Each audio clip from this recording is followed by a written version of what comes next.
kompetisi ada 3 tujuan diet yang harus kita capai. Yang pertama, menjamin pemenuhan asupan harian atlet. Yang kedua, mencegah penurunan glikogén tubuh. Yang ketiga, menjaga status hidrasinya, ya, selalu dalam kondisi yang baik. Ada 3 tujuan ini. Tujuan yang pertama, asupan hariannya, ya, apakah ada peningkatan kebutuhan? Biasanya tidak, ya. Jadi biasanya untuk besaran kalorinya mirip seperti latihan terakhir dia di masa atau di fase persiapan khusus atau fase yang pra kompetisi. Ya, jadi komposisi zat gizi makronya bisa sama, cuman tadi jenis makanannya yang perlu kita perhatikan. Hindari betul-betul makanan yang pedas, berbumbu tajam, terlalu asam, gitu ya. Intinya makanan yang merangsang saluran pencernaan. Ya, karena pada tingkat stres psikologisnya juga tinggi sekali. Jadi kalau dikasih makan makanan yang agak pedas, gitu ya, nanti mereka pulas dan ganggu proses pencernaan, jadi malah mengganggu performa. Hindari juga memberikan jenis makanan yang asin. Asin itu artinya yang benar-benar baru, belum pernah mereka makan sebelumnya. Atau kita kemarin habis dapat oleh-oleh dari Jepang, misalkan ini ada produk sport bar, sport gel yang oke banget nih. Tapi asal belum pernah makan itu. Jangan pernah coba-coba, ya uji coba produk makanan baru ke atlet di hari pertandingan. Karena kita nggak bisa memprediksi bagaimana respon tubuh terhadap makanan yang baru. Ya, jadi kita perlu memastikan atlet mengkonsumsi makanan yang memang sering dia makan sebelumnya. Jangan berikan makanan yang baru. Kemudian jadwal makannya ini yang biasanya agak susah kalau di hari-hari, karena betul-betul kita berpaku pada jadwal bertandingnya atlet. Jadi kita berarti harus benar-benar pegang dia nanti tandingnya di jam berapa, tandingnya berapa kali, apakah ada jeda untuk makan atau jedanya itu sangat sempit sekali, jadi nggak memungkinkan makan berat, makanya selalu dalam porsi yang kecil. Nah, nanti perlu kita sesuaikan. Jangan sampai dipaksakan, oh ini jam makan siang, harus siang. Kita sudah siapkan makan berat, dengan nasi, lauk dan seterusnya. Padahal 30 menit lagi dia sudah harus tanding. Jadi nggak bisa dipaksakan seperti itu, harus dalam porsi yang kecil. Nah, itu nanti yang perlu kita perhatikan, bagaimana memenuhi kebutuhan asupan harian di hari kompetisi, tapi pada kondisi yang sudah sangat berbeda dibandingkan dengan ketika dia latihan sehari-hari di asrama atau di sekolah. Ini contoh rencana pemberian makan di hari pertandingan. Ini pada skenario atlet sepak bola, ya, tandingnya sore hari, cuma sekali tandingnya di sore. Nah, ini karena tandingnya sore, maka pagi sampai siang dia bisa makan biasa. Sarapan, ada snack pagi, ada makan siang. Nah, sore nanti sebelum tanding, sejam sebelum tanding misalkan dikasih snack lagi. Ya, nah, selama pertandingan kita bisa beri apa? Minum, yang penting. Ini karena campur sepak bola, ya. Jadi minum air mineral ataupun isotonik, ya, karena lebih dari 60 menit bisa kita siapkan. Kalau memungkinkan kita bisa berikan sport gel atau makanan ringan, ya, yang gampang, yang pisang, kue-kue yang ringan itu yang bisa dikonsumsi atlet misalnya ketika ada pergantian pemain, ya, dia bisa duduk di bench dan seterusnya. Tapi kalau memang full bermain, ya, ketika bertanding, yang perlu diperhatikan adalah cairannya atau minumannya. Setelah tanding, ya, fokusnya adalah mengembalikan kebutuhan cairan secara bertahap, mengembalikan kebutuhan energi. Jarang kita langsung berikan makan malam, gitu ya, karena kalau pertandingan yang panjang seperti ini kelelahannya sangat berat, ya, jadi nafsu makannya juga sangat turun. Susah banget mereka untuk langsung makan berat, jadi kita berikan makan-makan yang kecil dulu. Ini ada fokus hidrasi sampai atlet bisa buang air kecil. Kenapa ada ini? Karena sering dijumpai masalah pada olahraga yang durasinya tinggi, permainan seperti ini, mereka habis tanding itu susah buang air kecil. Apalagi kalau mereka disuruh tes doping. Tes doping itu random, jadi akan dipanggil random dari yang bermain itu, gitu ya, untuk tes doping. Nah, itu pakai urin. Jadi Jadi kalau harus tes doping tapi urinnya nggak bisa keluar, itu tandanya dia dehidrasi berat tubuhnya. Ya, dehidrasi berat karena apa? Tubuhnya saking ngeemannya gitu ya, nggak boleh ada cairan yang keluar lagi, maka dia nggak bisa mengeluarkan urin. Maka kita harus ganti dengan asupan cairan yang cukup secara berkala sampai hidrasinya pulih kembali, dia bisa buang air kecil, gitu ya. Maka hidrasinya itu sudah dikatakan mulai membaik. Ya, dan kita tambah dengan asupan karbohidrat, protein, lemak, gitu melalui makan biasa. Ini untuk pertandingan ya, 1 kali tanding di sore hari nanti. Penyesuaiannya kalau tanding di banyak jadwal dalam sehari, ya tadi ya, perlu menyesuaikan dari porsinya. Kemudian untuk tujuan kedua, ini masih di hari kompetisi berkaitan dengan mencegah penurunan glikogen. Apa itu glikogen? Penyimpanan glukosa ya, penyimpanan glukosa di dalam tubuh sebagai sumber energi, disimpannya di otot dan di hati. Dia akan berubah menjadi energi ketika tubuh membutuhkan ya, karena kan selalu butuh glukosa. Nah, glukosa kan selalu dipecah dari glikogen baik yang di otot maupun di hati. Semua aktivitas fisik ya akan ada pemecahan glikogen, terutama ketika durasinya berlangsung lebih lama, sehingga simpanan glikogen yang cukup ini menjadi yang sangat penting pada atlet dengan cabang olahraga yang sifatnya endurance, durasinya panjang, maraton, triathlon, balap sepeda dan seterusnya yang durasinya itu berjam-jam, itu mereka butuh simpanan glikogen yang paling maksimal di hari kompetisi. Nah, ada grafik ini. Di sini adalah grafik naik turunnya glikogen di dalam otot di hari-hari yang biasa, gitu ya. Yang kemudian di hari-hari biasa ini naik turun ya. Naiknya ketika kita habis makan, gitu ya, dia glikogennya tersimpan lagi. Kalau kita latihan, ya dia akan habis, naik lagi, berikutnya dan seterusnya. Nah, kita pengennya menjelang setidaknya 3 hari menjelang hari kompetisi sampai hari kompetisinya, glikogennya nggak akan turun lagi, tapi semakin meningkat sampai paling tinggi di hari kompetisi. Ini yang kita harapkan pada cabang olahraga endurance. Nah, gimana caranya mencapai supaya di hari kompetisi itu glikogennya meningkat, gitu ya? Ada strategi yang namanya loading, carbohydrate loading. Loading itu menimbun, jadi kita menimbun karbohidrat yang nanti akan disimpan dalam bentuk glikogen supaya di hari kompetisi glikogen dalam tubuh itu banyak sekali dan cukup jumlahnya untuk kita bisa menuntaskan race-nya, ya, baik itu maraton, triathlon dan apapun yang sifatnya durasi panjang. Caranya seperti apa? Caranya bertahap, setidaknya mulai dari seminggu sebelum hari H atau hari H-6 lah setidaknya. Apa yang kita lakukan H-6 sampai H-3 di sini? Yang kita lakukan adalah latihan intensitas tinggi, ya, latihannya berat. Asupan karbohidratnya sedang itu normal seperti latihan sebelumnya, jadi 50 sampai 60% karbohidrat.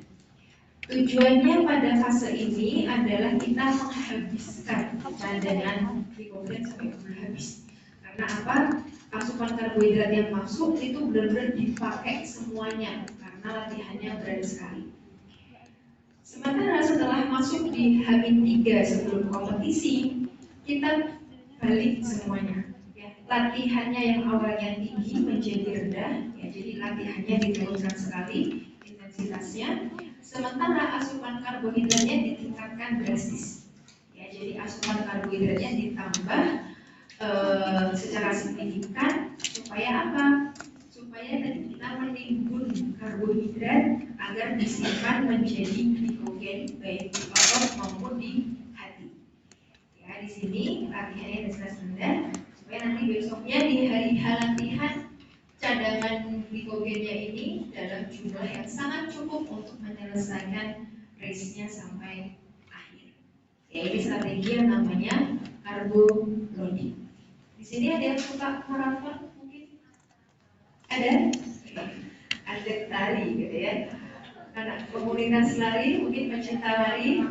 Ya misalkan, oh nanti ada Jogja maraton apa? Ya. Entah itu half maraton juga sudah berarti ya 21 km, maraton 42 km. Silahkan nanti harus ada strateginya ya. Jadi seminggu sebelumnya sudah melakukan carbo loading biar nanti kalau nggak salah di lari itu ada istilahnya walking break. Ya.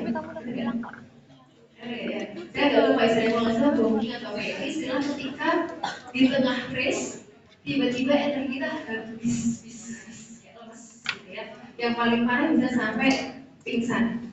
Gitu ya. Nah itu kondisi ketika di dalam tubuh cadangan energi sudah sangat habis, gitu ya. Jadi mau dipaksain kayak gimana pun nggak keluar energinya. Nah itu bisa karena salah strategi, kita nggak menyimpan glikogen dalam jumlah yang cukup. Nah, jadi perlu ini pada endurance untuk melakukan carbo loading sebelum kompetisi. Nah kalau tadi carbo loading kita sudah pahami ini untuk atlet yang endurance yang durasinya panjang.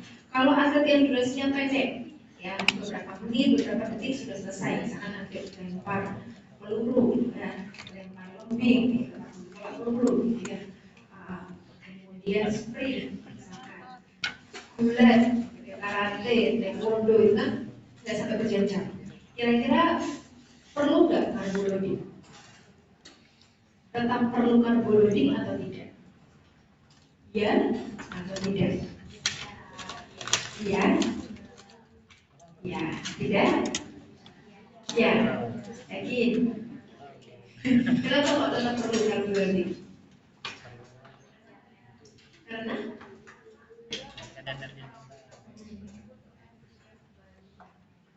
butuh energi yang banyak, karena cuma sebentar. Energi yang banyak, ya. Sebentar itu tetap cadangan glikogen yang di tubuh tadi akan kepakai. Ada yang mungkin berpendapat berbeda? Jadi tetap butuh? Tetap? Ya, jawabannya tidak. Apa ya? Apa? Tapi betul ya, betulnya adalah memang dia ledakan energinya besar.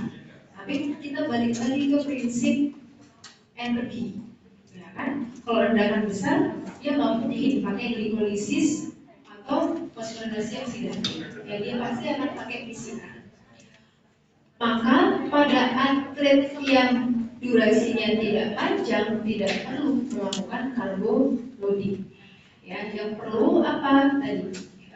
Di olahraga dengan kelas yang punya kelas berat badan, ya tadi harus dia masuk di range berat badan tersebut, kita pastikan dia sudah sesuai. Ya, kemudian tadi butuh ledakan energi yang besar. Jadi kita pastikan kebutuhan proteinnya terutama karena dia nanti akan fosfokreatin, ya pakai strategi fosfokreatin. Nah itu proteinnya cukup supaya ledakan energi yang dibutuhkan bisa dipenuhi oleh atlet. Kemudian nanti yang perlu perhatikan tadi ya, jumlahnya bisa sama seperti ketika dia fase latihan. Tidak seperti yang carbo loading tadi kan karbohidratnya ditingkatkan drastis. Tadi tentang glikogen tubuh. Nah sekarang di fase kompetisi bagaimana menjaga status hidrasi. Ya. Dari mulai semalam sebelum tanding, ya, kita pastikan sebelum tidur dia minumnya cukup 2 gelas sebelum tidur. Bangun tidur juga 2 gelas lagi. Kemudian sebelum tanding setidaknya juga 2-3 gelas secara bertahap, jadi nggak harus kemudian langsung digerombol 1 botol gitu ya. Jadi secara bertahap pelan-pelan minumnya. Kemudian selama tanding ini terutama kalau cabur yang tadi ya misalkan pertandingannya itu 60 menit, 90 menit gitu ya, maka setiap 15 menit mereka harus ingat untuk minum. Curi-curi waktu water break, atau kalau misalkan pas misalkan kalau nonton badminton itu kan ganti serve-nya dia bisa seperti minum gitu ya. Nah itu harus sering-sering mengingat untuk minum meskipun mereka tidak merasa haus, karena masalah yang sering terjadi pada atlet, terutama di atlet yang stop and go ya di games, karena kaitannya dengan adrenalinnya yang tinggi, kemudian fokusnya adalah untuk produce energi, maka sistem saraf ya otak itu akan kayak istilahnya ngeblok sensitivitas rasa haus. Jadi kayak nggak merasa haus, padahal tubuh sudah kekurangan cairan. Maka pada akhir penting untuk disiplin minum. Jadi minum bukan ketika merasa haus, tapi ingat kok aku harus minum. Ya, karena sering sekali mereka nggak merasa haus, tiba-tiba aja kayak pusing. Ya. Kemudian kita perhatikan berat badan atlet sebelum tanding dan setelah tanding. Pasti akan banyak keringat yang keluar dan seringnya ada penurunan berat badan karena kehilangan cairan dari keringat tersebut. Nah, setiap berat badan yang hilang itu kita harus ganti dengan cairan. Patokannya setiap setengah kilo itu hilangan berat badan ya kita asumsikan dari cairan, maka harus ada 500 ml yang masuk juga ya, dari minumnya.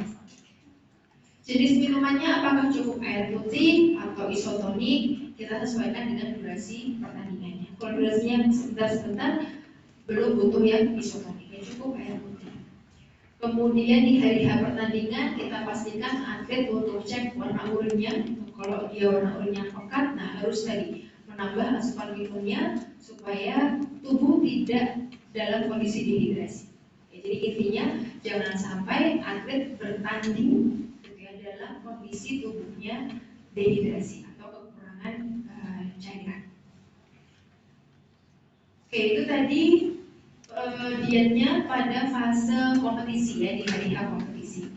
Setelah kompetisi kita akan masuk ke fase pemulihan. Di sini fokus makannya untuk sembuh ya. Kalaupun tidak ada cedera, pasti nanti akan mengalami kelelahan. Nah, sehingga nanti di sini volumenya dan intensitasnya sama-sama rendah ya, tapi tetap aktif fresh namanya. Jadi istirahat tapi tetap melakukan aktivitas fisik yang sangat ringan. Jadi bisa jalan atau yoga atau renang gitu ya. Jadi yang sifatnya sifatnya aktivitas rendah. Nah tadi kalaupun tidak ada cedera pasti ada kelelahan. Kemudian ada kehilangan cairan dalam jumlah yang sangat banyak dan juga kehilangan energi. Ya, cadangan energinya habis. Nah, maka fokus kita adalah mengembalikan kondisi cairannya supaya normal lagi, energinya supaya normal kembali. Kemudian kalau dia ada cedera, nah maka ada proses inflamasi dalam tubuh, ada peradangan. Perlu kita berikan makanan-makanan yang kaya antioksidan. Biasanya di sini memang kalau dari tim medis ya, dari dokternya sudah ada obat-obatan, ada vitamin biasanya. Nah kita perlu tambahkannya dari bahan makanan saja ya, yang tinggi antioksidan supaya mendukung pemulihan. Selain antioksidan kita butuh juga tinggi protein, terutama kalau dari proses respon cederanya itu butuh operasi, operasi misalnya ya. Akhirnya ya kita pakai prinsip dietnya pasca operasi dan gitu ya. Jadi sedikit kita tingkatkan proteinnya untuk mendukung proses regenerasi jaringan. Ya ini untuk fokusnya di bagaimana merespon kelelahan dan cedera setelah bertanding. Lebih spesifik lagi tujuan diet di fase pemulihan atau fase transisi ini ada 4 tujuan, yang menjaga atau mengembalikan status hidrasinya kembali baik, mengembalikan simpanan glikogen, memenuhi kebutuhan protein untuk regenerasi dan juga kebutuhan antioksidan untuk anti-inflamasi atau anti peradangan. Hidrasi, tadi ya hidrasi kita pantaunya pakai berat badan yang hilang ya. Setiap 500 gram atau setengah kilo berat badan yang hilang ada asupan 500 ml cairan. Kalau total dalam sehari bisa disesuaikan untuk intake cairan harian yang normal ya minimalnya 2000 ml. Kalau ada latihannya bisa ditambah cairan saat latihan. Selalu kita pantau minimal dari warna urin pagi hari. Biasanya kita edukasi atlet gitu ya untuk bisa memantau warna urinnya. Kemudian mengembalikan simpanan glikogen, bisa dietnya tinggi karbohidrat untuk mengembalikan simpanan glikogen yang tidak dioper. Ini bisa 5-10 gram, tergantung juga menyesuaikan tingkat latihan yang dilakukan di fase pemulihan tersebut. Protein, ya protein bisa normal sesuai latihan biasanya, atau kalaupun ada peningkatan, ya tadi biasanya dikaitkan dengan pemulihan pasca cedera. Ya, kalau ada cedera, mereka butuh tinggi protein untuk pemulihan regenerasi jaringan otot, ya, tulang dan seterusnya. Kita sesuaikan. Kalau berkaitan dengan tulang, ya biasanya ada suplemen vitamin D dari medisnya. Yang di bahan makanan apa? Kita hindari makanan-makanan yang antagonis dengan kalsium, gitu ya, fosfor, gitu ya, itu kita hindari makanan-makanan yang tinggi, yang antagonis dengan kalsium. Kita tingkatkan untuk makanan-makanan yang tinggi kalsium lainnya. Kemudian antioksidan, ini kita bisa tambahkan buah dan sayur. Ya, biasanya di medis juga akan ada suplemen vitamin C, gitu ya, atau mineral yang lainnya. Nah, dari bahan makanan kita bisa variasikan dari buah dan sayur yang mendukung nanti antiinflamasinya.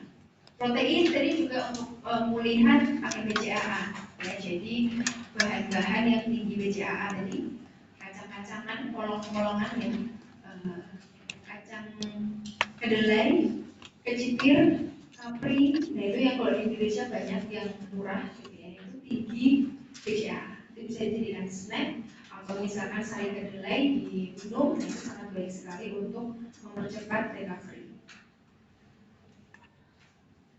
Oke, nah ini kalau disimpulkan, ya jadi tadi di setiap periode latihan kita perlu menyesuaikan program dietnya dari mulai persiapan, kompetisi sampai pemulihan. Di fase persiapan apa yang dilakukan? Penilaian status gizi, ya, perhitungan kebutuhan gizi. Kita ya perhatikan dengan tujuan pelatihan yang sudah direncanakan oleh coach, ya. Jadi kita PSG dalam tahu status gizinya, kita temukan kalau ada masalah-masalah gizi supaya kita sesuaikan nanti di rekomendasi dietnya. Di fase kompetisi apa yang dilakukan? Memenuhi asupan harian. Yang kedua, kita cegah penurunan glikogen, dan menjaga hidrasi. Ya, jadi di hari H kita cukupkan asupan harian. Yang perlu diperhatikan tadi strateginya menyesuaikan jadwal, ya, jadwal bertanding di hari H. Kemudian menjaga hidrasi dan mencegah pemecahan glikogen. Dengan apa tadi strateginya? Mencegah penurunan glikogen, loading, ya, karbohidrat loading. Oke. Fase pemulihan, status hidrasinya kita kembalikan supaya baik. Kemudian simpanan glikogennya kita kembalikan dengan asupan karbohidrat, proteinnya cukup, antioksidannya cukup. Gitu ya, ini untuk mempercepat pemulihan. Ya, fase pemulihan ini harus cepat karena kan tadi disebut fase transisi, ya. Karena setelah itu dia akan masuk ke fase yang baru lagi, persiapan lagi. Ya kan, pemulihan bukan kemudian kemudian enggak, ya, karena kalau atlet kan akan masuk ke fase yang lagi. Sehingga kalau pemulihannya lama, itu rugi sekali bagian. Time is money untuk atlet. Kalau waktunya banyak dihabiskan untuk pemulihan cedera, maka ketika waktunya dia sudah masuk latihan yang baru lagi, dia akan ketinggalan. Karena nggak mungkin di kondisi cedera yang belum pulih, dia bisa mengikuti program latihan yang optimal. Sehingga kita punya peran yang penting untuk mendukung dari pemulihan pada atlet di pasca pertandingan atau ketika dia mengalami cedera. Dan semuanya ini kita komunikasikan, koordinasikan dengan semua tim, baik dari tim pelatih maupun tim penunjuk yang lainnya, supaya semuanya berfokus pada mengoptimalkan kondisi atlet. Ya, ada pertanyaan sampai sini untuk materi ini? Diskusi pertanyaan? Ada yang atlet di sini tadi? Ya, silakan.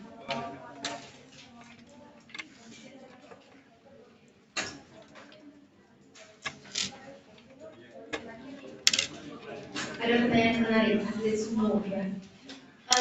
Sejujurnya sampai sekarang saya belum pernah ada pengalaman baik itu belajar intens tentang atlet sumo atau menangani atlet sumo. Tapi kalau dari sejauh yang saya pahami, ini yang dari sisi negatifnya ya. Yang negatif dari atlet sumo itu sayangnya kebalikannya dengan atlet yang lainnya. Atlet sumo itu memang dirancang bentuk tubuhnya itu harus besar, gitu ya. Dan itu sebenarnya berkebalikan dengan prinsip sehat, gitu ya. Itu yang kemudian agak susah kalau dari sisi gizi, bagaimana kemudian kita memenuhi kebutuhan untuk weight gain, tapi yang lebih ke karena badannya bukan kekar ya. Jadi memang ada penimbunan lemak yang sangat banyak, gitu ya, supaya dia memenuhi kriteria tersebut. Karena kalau dari yang pernah saya pelajari, akhirnya banyak prakteknya yang tidak ideal juga, yang tidak sesuai sebenarnya dengan prinsip gizi. Tapi kalau pertanyaannya berarti dari kecil memang didesain seperti itu, iya.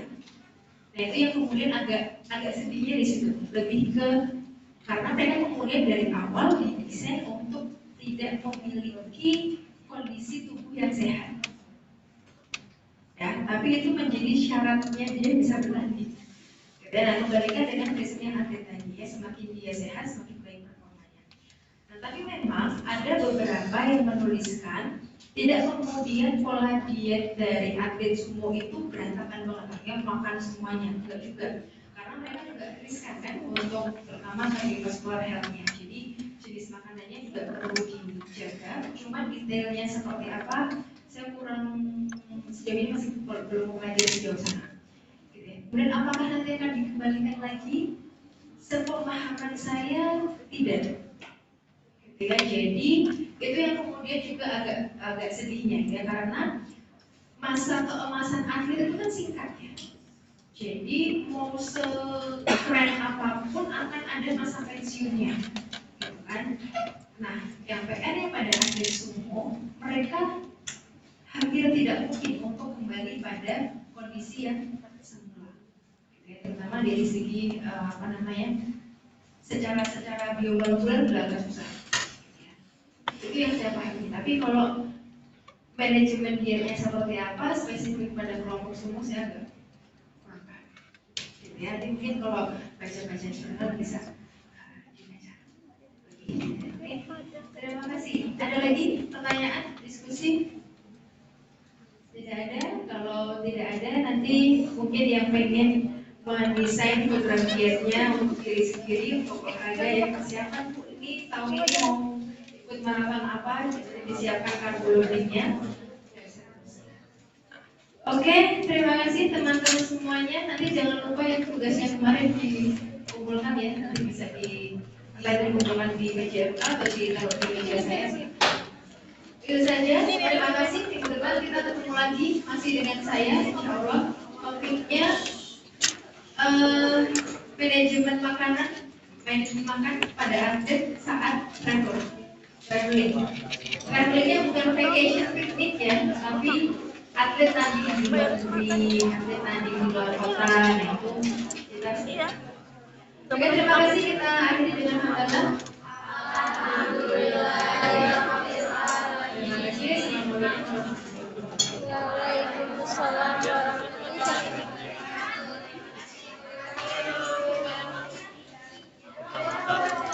Apa ya? Di kelas kita ada Putri. Tahu nggak? Apaan? Mereka ini ya. Apa? HP. Hah? Kok baru kasih tahu? Install HP. Nama HP itu baru bikin tadi. Itu kan sebenarnya ada kabel. Boleh kita tuh nggak ada. Sian. Tadi pagi pena tuh kaget aku.